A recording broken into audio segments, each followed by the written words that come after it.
bombastic side-eye, criminal offensive side-eye.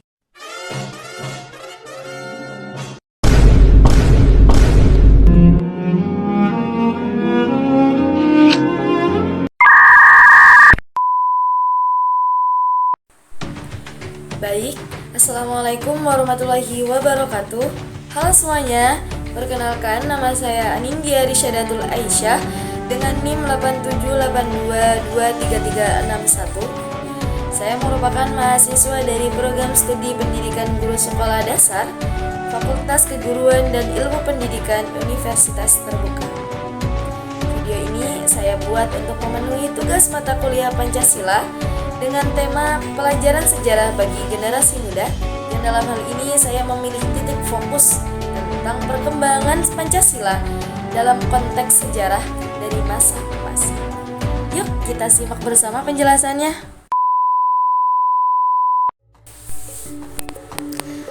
Perkembangan Pancasila dalam konteks sejarah dari masa ke masa. Awal kemerdekaan, RIS, demokrasi terpimpin, Orde Baru, dan reformasi. Awal kemerdekaan 1945 hingga 1949.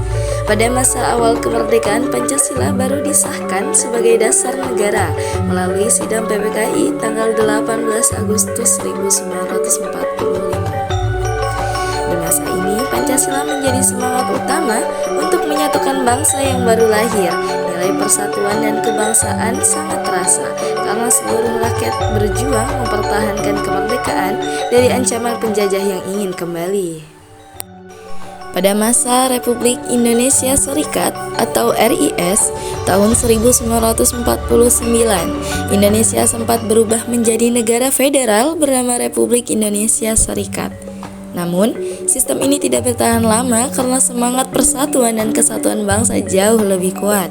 Akhirnya, pada tahun 1950, Indonesia kembali menjadi negara kesatuan Republik Indonesia. Di sini, nilai persatuan Indonesia dalam Pancasila benar-benar terbukti.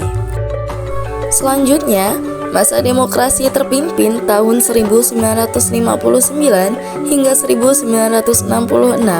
Pada masa demokrasi terpimpin di bawah pimpinan Presiden Soekarno, Pancasila sering dijadikan alat politik untuk memperkuat kekuasaan.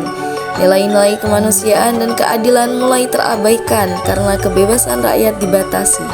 Dari masa ini kita belajar bahwa Pancasila harus dijalankan dengan seimbang, bukan hanya dijadikan slogan politik.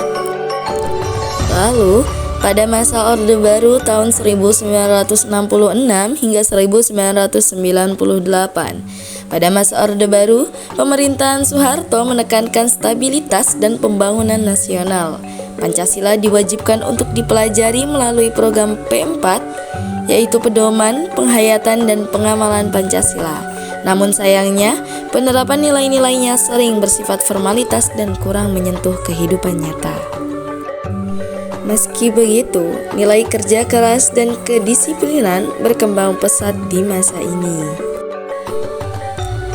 Kemudian, masa reformasi tahun 1998 hingga sekarang.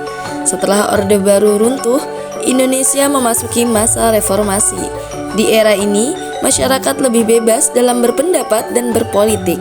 Namun tantangannya adalah bagaimana kebebasan itu tetap dijaga dengan nilai demokrasi, keadilan, dan persatuan yang terkandung dalam Pancasila.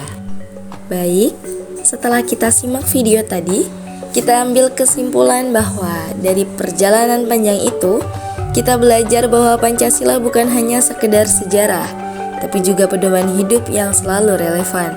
Sebagai generasi muda, kita bisa mengamalkan Pancasila dengan cara sederhana, seperti menghargai perbedaan, gotong royong, dan berbuat adil dalam kehidupan sehari-hari. Karena Pancasila bukan sekedar dihafal, tapi harus diamalkan dengan hati dan tindakan. Terima kasih sudah menonton, semoga bermanfaat.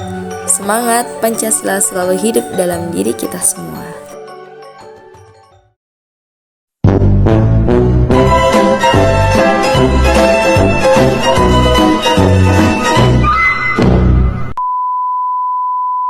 Oke teman-teman, terima kasih sudah menonton video